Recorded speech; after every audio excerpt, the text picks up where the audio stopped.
नमस्कार, मैं हूं राकेश कुमार। आप देख रहे हैं मत अभिमत। मित्रों, आप जानते हैं कि विशेष सर्वेक्षण संविदा कर्मियों का हड़ताल 16 तारीख से 16 अगस्त से जारी है। जबकि 9 दिन से तो वो लोग भूख हड़ताल पर भी हैं। स्थितियां गंभीर होती जा रही हैं।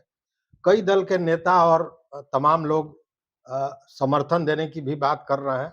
ये सारी चीजें अपनी जगह है, लेकिन सवाल ये है कि अब तक सरकार या विभाग की तरफ से कोई भी इन लोगों का हाल पूछने भी नहीं आया है। और इसका क्या कानूनन पक्ष हो सकता है या इसके पीछे क्या चीजें हो सकती है, इन सारे चीजों पर बात करने के लिए हमारे साथ हैं आज एक्टिविस्ट, लॉयर भी हैं पटना हाई कोर्ट में, कुमार अमित, जो इनको आप केवल लॉयर ही नहीं समझिए, 14 साल तक प्रशासनिक सेवा में रह चुके हैं। तो ब्यूरोक्रेट्स का क्या माइंडसेट होता है, इन सारे चीज को समझ रहे हैं। तो इन्हीं से बात करेंगे। और के साथ ही कुमार अमित जी जन सुराज से भी जुड़े हुए हैं। आपको याद होगा कि जब सीएससी एग्जाम को लेकर अभ्यर्थियों का जो हंगामा चल रहा था, उसमें प्रशांत किशोर जी को गांधी मैदान से पुलिस उठाकर ले गई थी और उनको जेल की सजा दी गई थी। और अंतिम समय पर यहाँ तक आप समझिए कि उनको जेल ले जाया जा रहा था। उसके बाद इन्होंने कोर्ट में अपनी बातों को रखा और उनको बरी कराया था। तो कुमार अमित जी, सबसे पहले आपका बहुत बहुत स्वागत है। नमस्कार राकेश जी, और आपके माध्यम से तमाम आपके चैनल के दर्शकों को मेरा सादर प्रणाम। सर, अभी आपको जैसा मैंने बताया कि अ, ये जो विशेष सर्वेक्षण कर्मी है, लगभग 13,000 की संख्या में है जी। और 16 तारीख से हड़ताल पर है। जी। और आपको जान के आश्चर्य होगा कि पिछले दिनों 2-3 दिन पहले एक साथ लगभग 7,500 से 8,000 लोगों को विभाग ने टर्मिनेट कर दिया, सीधे बर्खास्त कर दिया। उसके पहले विभाग द्वारा इनके आंदोलन को तोड़ने का भी बहुत प्रयास किया गया, धमकाया गया। यहाँ तक कि ज्वाइन करो, इसके लिए धक्का मुक्की हुई, थप्पड़ भी चले बंदोबस्त पदाधिकारियों द्वारा, जो इनके अपर पदाधिकारी है। ये सारी घटनाएं हो चुकी है। तो मेरा ये जानना है कि एक संविदा कर्मी, जबकि इनको किसी एजेंसी ने अपॉइंट नहीं किया, बजाप्ते इन्होंने परीक्षा पास की, जो सरकार द्वारा कंडक्ट कराई गई थी, उसके बाद ये बने थे। और इसमें मैक्सिमम इंजीनियर्स हैं, जी। डिप्लोमाधारी हैं या डिग्रीधारी हैं, इंजीनियर्स हैं। जी। जी। तो इनको जो ये हटाया गया है, इस पर क्या कानून क्या कहता है, क्या होना चाहिए? देखिए, ये जैसा कि पता चल रहा है, जैसा आपने बताया या फिर आपके चैनल के माध्यम से भी अदरवाइज ये जानकारी प्राप्त हुई है। इस तरह से आप कैसे टर्मिनेट कर सकते हैं किसी को, ये बिल्कुल अमानवीय है। और आप जैसा बता रहे हैं कि धक्का-मुक्की तक तो ठीक है, लेकिन आप थप्पड़ कैसे चला हाँ, सकते हैं थप्पड़ किसी को? चलाया गया है वैशाली में ठीक है, अगर कि आप ज्वाइन करो। नहीं, नहीं, ऐसा कंपल्सन तो आप इस तरीके से प्रजातंत्र में तानाशाह का रूल नहीं है। यहाँ अराजकता हो सकती है, जो अराजकता अभी आप बता रहे हैं, ये अराजक मानसिकता के लोग की ही पदाधिकारी इस तरह का काम करेंगे। सबसे इम्पोर्टेंट बात ये है कि अगर कुछ डिमांड्स है किसी भी कर्मी का, तो उसको देखने की ज़रूरत है कि वो डिमांड किस तरह का है। अगर वो वैधानिक है, संवैधानिक है, तो उस पर फिर नेगोशिएशंस की भी बात हो सकती है। बातचीत करके, संवाद करके बहुत सारी चीज़ों को ठीक किया जा सकता है। मुख्य रूप से देखिए राकेश जी, मुझे इसमें जो बिहार के अंदर आज के डेट में शासन-प्रशासन की जो कुव्यवस्था है, वो परिलक्षित हो रही है। आप जैसा पेपर के माध्यम से और विभिन्न माध्यमों से हमें जानकारी है, कि एक महाअभियान चलाने का प्रयास किया जा रहा है, जी। लैंड सर्वे को लेकर, और जिसके तहत जिसका मेरे ख्याल से 20 सितंबर को टर्म भी पूरा हो जाएगा। जी। तो विगत 1 वर्षों से आपको भी जानकारी होगी कि एक नॉर्मल सर्वे जो है, लैंड सर्वे का काम पहले से चल रहा है, हाँ। और उन कार्यों में इन बच्चों को जो है लगाया गया था। तो नहीं, ए इन्हीं के लिए बज़ाब्ते इनका पिछले साल 10,000 का सर्वे शुरू होने के पहले हाँ, हाँ। 10,000 लोगों का अपॉइंटमेंट हुआ राइट। संविदा कर्मियों का, और जी। बज़ाब्ते नीतीश कुमार ने ढोल पीट कर इन लोगों को अपॉइंटमेंट लेटर दिया। सही बात है, और इसको लेके कितना हंगामा मचा और सब हुँ। कुछ हुआ, कि ये तो सर्वे करने के लिए इनको अपॉइंट किया गया, और लैंड सर्वे के नाम पर किस तरह से जो है भ्रष्टाचार तमाम सर्किल ऑफिसेज में देखी गई। लेकिन आप एक बात बताइए कि ये 10,000, 12,000, 13,000 कर्मी जो लैंड का डिस्ट्रीब्यूशन है यहाँ पे, या जो बनावट है, या जिस तरह से डॉक्यूमेंट्स है, जिनको डिजिटलाइज़ करना है, तो विगत 1 वर्ष में तकरीबन सिर्फ 3% ही काम हो पाया है पूरे लैंड का। हाँ, तो 2.09% हमको ज़रा बताइए कौन-सा रॉकेट फ़ॉर्मूला लगा रहे हैं ये लोग कि 1 महीने के अंदर 16 अगस्त से 20 सितंबर के अंदर ये 100% कर लेंगे? और कहीं न कहीं ये जो 1 महीने के अंदर महाअभियान चलाने की बात हो रही है, जिसमें आप बता रहे हैं कि 8,000 लोगों को टर्मिनेट कर दिया गया है। हुँ। तो अब 13,000 में मुश्किल से वहाँ 3-4 हज़ार लोग बच गए। तो जो काम 13,000 लोग कर रहे थे, वो 3-4 हज़ार लोग कर रहे हैं। तो बाकी काम कौन कर रहा है? बाकी काम हमको जहाँ तक जानकारी है वो जो आशा की दीदियों से जीविका की दीदियों को की मदद ली जा रही हाँ, है, पंचायत आंगनबाड़ी आंगनबाड़ी, सेविका पंचायत और सचिव। तो हमको एक बात बताइए ना, ये तो स्पेसिफिक काम है, टेक्निकल काम है, बिल्कुल। तो उसको इंजीनियर या डिप्लोमा होल्डर छोड़ के ये आंगनबाड़ी कर्मी इसको कैसे कर रहा है? किस तरीके से अब खाना पूर्ति हो रही है ये नहीं, सिर्फ? खाना ही पूर्ति नहीं हो रही है। सच पूछिए तो उसमें पहले महाअभियान में ये कहा गया था कि आपकी जमाबंदी आपके दरवाजे तक पहुँचाई जाएगी और जो प्रॉब्लम होगा आप बताएँगे, फिर शिविर लगेगा, उसमें आप कागज़ तो देंगे। मैं आपको आधे मिनट के अब लिए तो रोकूँगा। घर-घर में पहुँच ही नहीं रहा तो है, आधे सवाल मिनट ही के नहीं लिए पैदा कैसे होता है। पहुँचेगा? मैं वही पूछ रहा हूँ, कौन-सा ऐसा रोबोट टेक्नोलॉजी ये लोग लगा रहे हैं कि 13,000 कर्मियों में 8,000 को आपने निकाल दिया, तो घर-घर तक पहुँचेगा कैसे आप? ठीक है, आंगनबाड़ी इन लोगों की मदद से ज़ाहिर-सी बात है कि उनका जो काम है वो भी अफ़ेक्टेड हो रहा होगा। हुँ, हुँ, हुँ। ना वो काम ढंग से हो रहा है, ना ये काम ढंग से हो ढंग रहा है। से हो। जब स्पेसिफ़िक आपने अपॉइंटमेंट किया था इस काम के लिए, और अगर वो आपको एक सांकेतिक हड़ताल किए थे 3-4 दिन पहले बच्चे, हाँ, 11 से 14 तारीख तक। जी, और उसके बाद वो जब आप उनकी बात ना अनदेखा कर दे रहे, वही प्रजातंत्र है।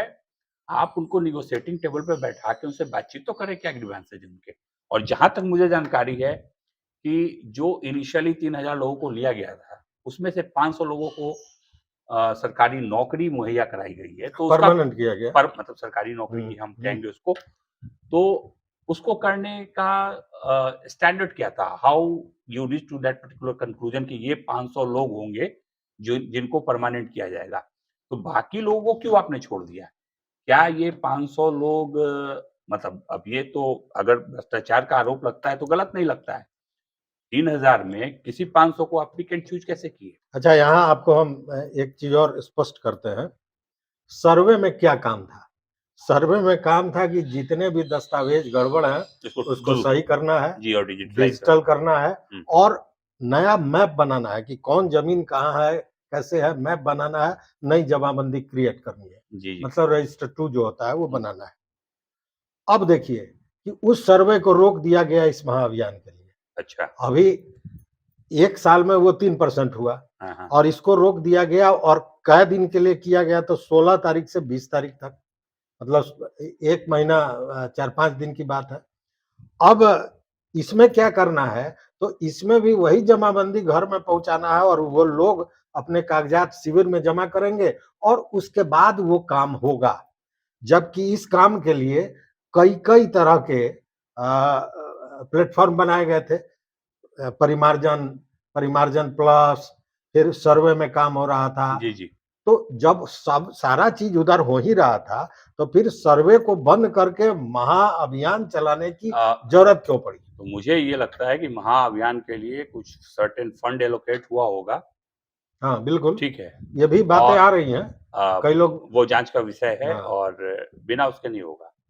क्योंकि मेरा प्रश्न फिर आपसे यही है कि जिस काम को 1 साल में 13,000 कर्मी मात्र 3% कर पाते हैं, तो ऐसी कौन-सी रॉकेट टेक्नोलॉजी लगा रहे हैं ये लोग कि 1 महीने 35 दिन के अंदर, 16 अगस्त से 20 सितंबर के अंदर, उसका 97% काम सर अभी 3500 लोगों के द्वारा कर लिया जाएगा। इसमें एक और चीज़ ऐड कर दूँ आपको जानकारी के लिए कि 2008 में गुजरात में शुरू हुआ था, जी, 2008 में। जी, अभी 25 चल रहा है चल ही रहा और है। अभी वहाँ 50% के लगभग ही हुआ है काम। तो राइट। 1 महीने में ये हास्यास्पद ही है ना, कि 1 महीने में आप दावा कर रहे हैं कि इसको हम कर लेंगे। नहीं, नहीं, वो मजबूरी होगी सरकार की अच्छा, तमाम। दूसरी बात हाँ, कि हमने जो तहकीकात किया, उसमें कोई भी ऐसा स्टेट नहीं है जो सर्वे कर्मियों को कांटेक्ट पर रखा है, संविदा पर रखा है। हर जगह परमानेंट अपॉइंटमेंट हुआ। और आप तो जानते हैं उस दिन मैंने ऑफ द रिकॉर्ड बात भी हो रही थी कि सुप्रीम कोर्ट ने भी ये कहा है कि जो काम नियमित नेचर का है उसमें आप संविदा पर नहीं रखिएगा, राइट। वहां आपको नियमित व्यक्ति को जी, जी, रखना है। बिल्कुल। आप एक बात बताइए हमको, आप बता रहे हैं गुजरात जैसे स्टेट में, जो कि मेरे हिसाब से क्षेत्रफल वाइज़ देखिए तो बिहार से छोटा ही हो, जनसंख्या भी कम है। तो वहाँ चकबंदी वगैरह और भी हुआ यहाँ तो होगा। इतनी जमीन का विवाद भी हुआ नहीं है। नहीं है, वही बता रहा हूँ। तब 2008 से स्टार्ट हुआ, 2025 तक 50% हुआ है। तो ये कौन-सा रॉकेट फ़ॉर्मूला लगाए हैं यहाँ के पदाधिकारी, जो इस कार्यक्रम को देख रहे हैं, भूमि सुधार राजस्व विभाग के माननीय मंत्री और जो मौजूदा सरकार है, ये कौन-सी ऐसी रॉकेट टेक्नोलॉजी लगाए हैं कि आप महाअभियान चला के 1 महीने के अंदर, क्या ये दावा है कि 1 महीने के अंदर कर लिया जाएगा, या ये 1 महीने के लिए पायलट प्रोजेक्ट चला रहे हैं, जिसमें पहले ये 13,000 लोगों से काम ले रहे थे, अब 4,000 लोगों से काम ले रहे हैं। 13,000 वो वैसे लोग थे जो टेक्निकल लोग थे, जिनको ज़मीन के बारे में जानकारी थी।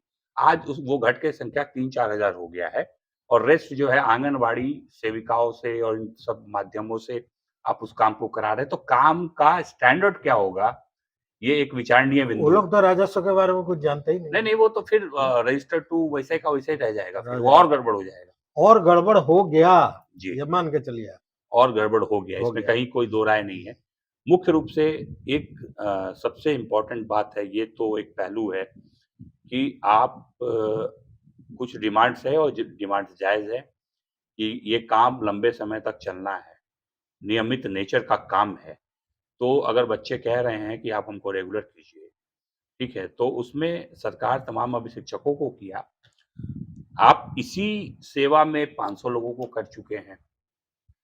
अगर आप, ये बात फैक्ट है कि 500 लोगों को आपने किया हाँ, ये है, जानकारी मिल रही है। अगर आपने किया है 500 को, तो वो 500 क्या है, किसी सुरखाब के पड़ लगे हुए लोग थे। उनसे मेरा कोई विद्वेष नहीं है, but the point is that कि एक ही मीडियम से आए, मतलब एक ही, सरकार की दोहरी नीति की बात हो रही है यस, यहाँ। एक ही नियमावली से आए, एक ही तरह, एक ही नेचर का काम है, एक ही उनका स्टैंडर्ड है, मतलब specification in terms of their knowledge, there educational qualification, the way they entered into this particular job, भले कॉन्ट्रैक्चुअल ही कहिए आप। तो अगर सरकार को लगता है कि ये ज़रूरी काम है, तो अगर नियमित कह रहे हैं करने के लिए, तो उसपे बातचीत करके, विचार करके और इसको करें। आप, ऐसा थोड़ी है कि मतलब किस तरह का ऑटोक्रेटिक मैंने सिस्टम। गजब स्थिति है सर। आप अंदाज कीजिए ना कि 24 वर्ष के पत्रकारिता का जीवन मेरा हुआ। हाँ, हमने बहुत आंदोलन देखा है, जी। लेकिन कोई भी ऐसा आंदोलन नहीं देखा है जिसमें वार्ता नहीं हुई। नहीं, नहीं, यह वाह! पहला आंदोलन हमने देखा है हाँ, जिसमें 16 तारीख से बच्चे बैठे हुए हैं हड़ताल पर। 7-8 लोग हॉस्पिटलाइज्ड हैं, हालत खराब है भूख हड़ताल पर। नहीं, नहीं, एक बात बताइए ना, हॉस्पिटलाइज़्ड हैं, उन 8-9 हज़ार बच्चों के परिवार हैं, हम्म। जो उनसे जुड़े हुए हैं, ये उनके जीविका का मामला है। तो आप इतने इनह्यूमन हो गए हैं कि भई आप, जस्ट आपको लगा कि आपने, वो अगर हड़ताल पे जा रहे हैं तो हम उनको टर्मिनेट कर देंगे। आप, बातचीत का कोई रास्ता खोलना चाहिए। और सर देखिए, अब हम मेरे सोचने का नजरिया थोड़ा अलग है। अब तो कानून जानने वाले लोग हैं। अब अंदाज कीजिए कि 16 तारीख से महाअभियान शुरू हो रहा है और 16 तारीख से इन लोगों ने पहले से पूर्व घोषणा कर दी कि हम लोग हड़ताल पर जाएंगे। अच्छा, अगर अगर सरकार को महाअभियान कराने की मंशा होती तो तो 16 के पहले बात कर लिया होता। राइट, ये इसमें सभी या पढ़े लिखे बातचीत लोग हैं, करके इसको एक्सटेंड कर देते। एक्सटेंड कर लेते। और ये सारे लोग पढ़े लिखे हैं, ये सरकार की बात को समझते। नहीं, नहीं, अब मेरा सवाल दूसरा है। हाँ, मेरा सवाल ये है कि आप कह रहे हैं कि आप हड़ताल पर चले गए और आपने महाअभियान को खराब किया, मतलब उसको तोड़ने का प्रयास किया, इसलिए आपको टर्मिनेट करते हैं। मैं कहता हूं कि इसमें तो विभाग को टर्मिनेट होना चाहिए कि उसने इसको बचाने की कोशिश ही नहीं की। राइट। मेरे ख्याल से कि महाअभियान, जब वो 11 से 14 तक हड़ताल पे थे, विद प्री अनाउंसमेंट कि बिल्कुल। अगर आप मेरी बात नहीं सुनेंगे तो हम हड़ताल पे चले जाएँगे, हम, मतलब उस समय सिंबॉलिक हड़ताल पे थे, प्रॉपर हड़ताल पे चले प्रॉपर। जाएँगे। तो किन परिस्थितियों में आपने महाअभियान की घोषणा की? पहली बात। दूसरी बात, क्या महाअभियान के तहत किसी जो आजकल प्राइवेट ठेकेदारी का धंधा चला हुआ है बिहार राज्य के अंदर, तमाम ठेकेदारों को एनजीओ और एनजीओ नहीं कहिए, वो प्राइवेट एजेंसीज को काम जो है सबलेट करने का, तो कहीं ऐसा कोई मैकेनिज्म इन लोगों ने तो नहीं डेवलप कर लिया? मैकेनिज्म है, क्योंकि ये जो सर्वे कर्मी है, हाँ, ये जमीन भी सर्वे कर रहे थे, कागजों को बांट रहे थे, लोगों का परेशानी देख रहे थे और साथ में रात-रात बैठ बैठ के डाटा एंट्री कर रहे थे। डिजिटलाइज़ डाटा कर एंट्री कर रहे थे और जी। डाटा एंट्री के लिए सीएससी जो सेंटर्स होता है, हाँ, उसको नियुक्त कर लिया गया हाँ। और बजाता अपना पीठ विभाग ठोक रहा है कि हमने तो व्यवस्था कर ली। क्या व्यवस्था की आपने साहब? तो मुख्य रूप से मुद्दा यही है कि फिर से मतलब वर्क को, जैसे कि हम लोग देख रहे थे कुछ दिन पहले तक हेल्थ डिपार्टमेंट में, कि आउटसोर्सिंग करने का, तो वही रास्ता ढूँढा गया है कि आउटसोर्स करके कुछ तमाम व्हाइट कॉलर के लोगों को ये काम देने का। तो इसकी लड़ाई लड़ी जानी ज़रूरी है और मैं भरसक आपके माध्यम से इनको बोलना भी चाहूँगा कि मैं इनसे अभी बातचीत करता हूँ, सारे डॉक्यूमेंट्स देखता हूँ कि नियमावली क्या है और क्या despite of what kind of नियमावली जिसके तहत वो ये आए हैं, ये तो बिल्कुल अन्यायपूर्ण है और ये बिल्कुल जो है आप कहिए कि शोषण है और ये तमाम संवैधानिक अधिकारों का हनन है, एक मौलिक अधिकारों का जो है वो हनन है और ये जो प्राकृतिक रूप से भी आपको अधिकार मिले हुए हैं, उसका भी हनन है और ये एकदम से सरकार इस तरीके से ऑटोक्रेटिक वे में काम नहीं कर सकती। अगर वो हड़ताल पे गए हैं, तो हड़ताल पे जाना ठीक है, अधिकार नहीं है, बट अब आप उनके ग्रीवांसेस को नहीं सुनेंगे तो उनके पास दूसरा कौन रास्ता है? कौन रास्ता है? बट आप इस तरीके से टर्मिनेट नहीं कर सकते, तो इनकी लड़ाई लड़ी जाएगी और इनके अधिकारों की रक्षा के लिए इनके तमाम, क्योंकि ये लोग अकेले नहीं हैं, इनके पीछे इनका पूरा परिवार है परिवार है। और ये बिहारी लोग हैं, हमारे बिहार के रहने वाले हैं, बच्चे कहीं और कोई एम्प्लॉयमेंट तो सरकार ने अल्टरनेटिव जनरेट किया नहीं है, तो सेवा में लेके ये सेवा कर रहे थे, आप ऐसे इस तरीके से अमानवीय तरीके से बिल्कुल नहीं निकाल सर उस सकते। दिन तो मुझे ठहाका मार के हँसने का मन किया और साथ में रोने का भी मन किया। अखबार में छपी हुई थी खबर, बगल में छपा हुआ है कि 1 करोड़ नौकरी देंगे, नीतीश कुमार का बयान और जस्ट बगल में छपा हुआ है कि 7,500 को टर्मिनेट। यहाँ देंगे और यहाँ आपने टर्मिनेट कर दिया। तो क्या माननीय सुशासन बाबू समाजवादी नहीं, के पीछे उसमें लोग हैं? उसमें एक और भी बातें आ रही हैं कि कुछ पदाधिकारी हैं जो वहाँ बरसों से बैठे हुए हैं, 9-9 बरस से बैठे हुए हैं, कहाँ? भूमि सुधार भूमि राजस्व सुधार राजस्व राजस्व विभाग विभाग, तो में। कहाँ से सुधरने वाला है फिर हाँ, तो विभाग? वही मामला है और वो नहीं, नहीं, लोग मैं आपको रोकूँगा। बिहार सरकार के अंदर तमाम 2-3 की जानकारी मुझे है, ऐसे विभाग हैं, हुँ, जहाँ पे जो जाके बैठ गया है, वो जोक की तरह चिपक गया है। 9 साल, 10 साल से बैठा हुआ है। दूसरा एफिशिएंट ऑफिसर्स बिहार सरकार के पास है ही नहीं, कि उसको रिप्लेस किया जाए।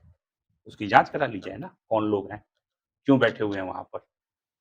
दूसरा कोई विभाग वैसे उनके कई लायक, विभाग हैं। 2-3 तो मैं जानता हूँ, एक एसबीयू है, अच्छा, ठीक है, जो दूसरे के यहाँ छापेमारी करता है। पुलिस की बात बताइए। कर रहा हूँ मैं। यहाँ तो वो उसी को छापामारी की ज़रूरत स्पेशल है। विजिलेंस यूनिट इज़ देयर हाँ, और उसके जो एसपी हैं, वो रिटायरमेंट के बाद एक्सटेंशन पे एक्सटेंशन लिए जा रहे हैं। जो दूसरा आईपीएस ऑफिसर बिहार के अंदर है ही नहीं काबिल, जो उस पद को संभाल सके। एक मेरी जानकारी में है, जो ये तमाम टेक्निकल एग्जामिनेशंस लेते हैं, मेडिकल वगैरह का, उसके जो हेड बॉस होने चाहिए, वो किसी आईएएस को होना है। लेकिन वो किसी बीएएस के पदाधिकारी हैं, वो भी 11-12 साल से उस पे जमे हुए हैं, क्योंकि दूसरा कोई एफिशिएंट ऑफिसर है ही नहीं बिहार में, जो इन कामों को देख सके। हाँ, माने ऑफ़िस माने हम क्या कहें, जो चहेता है वो एफ़िशिएंट है, जो जो चाहे चहेता नहीं है वो बेकार है। नहीं तो देयरफॉर इस तरीके से कॉन्स्टिट्यूशन अंडरमाइन हो रहा है, अब इनजस्टिस हो रहा है, आप समझिए कि समानता के अधिकार का हनन हो रहा है और इस तरह से मौलिक अधिकारों का मतलब इतनी नृशंस तरीके से हत्या की जा रही है, ये खेदजनक है। रही बात इन बच्चों की, तो मैं इसको समझूँगा और मेरा प्रयास रहेगा कि तमाम जो इनके अपीलेट अथॉरिटी वगैरह हैं, उन तक इनकी बात पहुँचे ढंग से, ताकि ये नेगोशिएट करें और इनको वापस लिया जाए, और वहाँ अगर बात नहीं बनती है तो माननीय उच्च न्यायालय का दरवाज़ा खटखटाया जाएगा। तो मित्रों, अभी कुमार अमित साहब ने जो बोला उसको आप समझ गए होंगे, लेकिन इसमें एक चीज और जोड़ना चाहते हैं। जी, सर, मैं शुरुआती दौर में जब सर्वे शुरू हुआ तो आप देख रहे होंगे पूरा हंगामा हुआ था, लग रहा था कि 10-20 दिनों में सर्वे को पूरा कर लिया जाएगा, इस तरह का हंगामा था। लेकिन जब सर्वे का काम शुरू हुआ तो सड़क पे हंगामा शुरू हो गया कि सरकार के पास कोई कागजात नहीं था, जबकि सुरक्षित और संरक्षित करने का काम सरकार का है, जी। लेकिन रेवेन्यू डिपार्टमेंट के पास कुछ नहीं था। तब उसको डेट बढ़ाते चले गए। डेट बढ़ाते बढ़ाते बाद में स्थिति ये आ गई कि लोगों में इतना आक्रोश हो गया कि जो सत्ताधारी दल के लोग थे, भाजपा और जदयू के, वो नेता भी कहने लगे कि भाई इसको जल्दी रोको, नहीं तो हम लोग चुनाव में हार जाएंगे। हाँ, तो वही उसी को रोकने का ये बस ये कवायद है। रोकने का, मैं यही कह रहा हूं कि इसको रोकने के लिए जैसे महाअभियान शुरू हुआ, सर्वे को रोक दिया गया। जी। ये कहीं ना और 20 कहीं सितंबर का डेडलाइन डिसाइडेड है महाअभियान का। अब ये रोना रोएंगे कि चूंकि हम इतने लोगों को निकाल दिए, तो ये नहीं काम निकाल अभी दिया, तब तक तो चुनाव का आपका हुआ जाएगा हाँ, ना, तो फिर वो काम तो रुक ही वो जाना। काम रुक जाना है, तो यही सिंपल स्थिति है। है। हाँ, तो ये तो समझने की बात है। अच्छी बात है वो कि हम लोग हमारे बैठ हमारे हमारे गुरु हैं पत्रकारिता के, तो कहते हैं कि देखो, जो सामने दिखाई दे वो राजनीति नहीं है। हाँ। ठीक है, तो ये राजनीति लोग समझ नहीं रहे हैं, नहीं, लेकिन नहीं राकेश सच्चाई जी, यही है। राजनीति अपने जगह पे, आप किसी के आप आप भी रोजी-रोजगार के साथ ब्यूरोक्रेट्स रहे हैं, नहीं, नहीं मैं रहा हूँ। ब्यूरोक्रेट्स भी राजनीति करते हैं नहीं, नहीं, आजकल नहीं, नहीं, ज्यादा। मैं ये कह रहा हूँ आपको कि आप ब्यूरोक्रेट्स हो, आप पॉलिटिशियन हो, आप लॉयर हो, आप पत्रकार हो, बट किसी भी तरीके से आपको ये अधिकार नहीं बनता है कि 8,000 लोगों के हाँ परिवार हाँ, के बिल्कुल रोजी-रोजगार पर आप लात मारते हैं। दिस बिल्कुल। इज़ टोटली अनएक्सेप्टेबल और इसके खिलाफ तो आवाज़ उठेगी। ये आप अपनी राजनीति कीजिए भैया, आपको जो रोटी सेकना है सेकिए, आप सर्वे में फेल्योर हैं, तो हैं। आप महाअभियान चला लें, उसका नामकरण कर दें, लेकिन जहाँ आप फेल्योर हैं।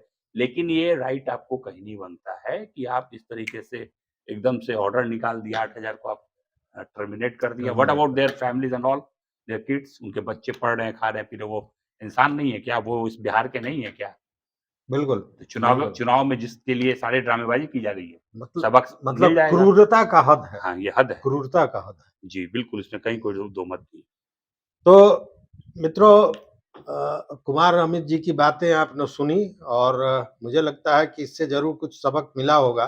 कहने का मतलब यह है कि लड़ाई जारी रहेगी, लेकिन साथ में उन अधिकारों को, जो आपका अधिकार है, जीने का अधिकार है, आपका मौलिक अधिकार है, उसके हनन का किसी को सर्टिफिकेट नहीं दिया गया है संविधान में।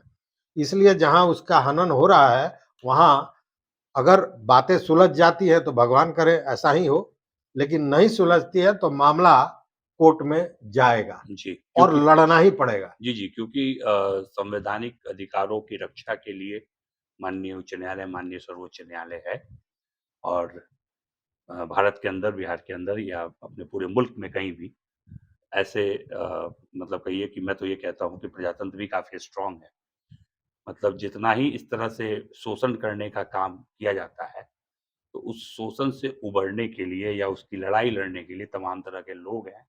हमारे पास हमारे संविधान ने बाज़ाब्ता उसके लिए मैकेनिज़्म दिया है और माननीय न्यायालय तो है ही। तो इस तरह के शोषण का जवाब तो वहाँ से फाइनली मिलेगा ही। तो मित्रों, जवाब मिलेगा, शोषण का जवाब मिलेगा, जैसा कुमार अमित जी कह रहे हैं।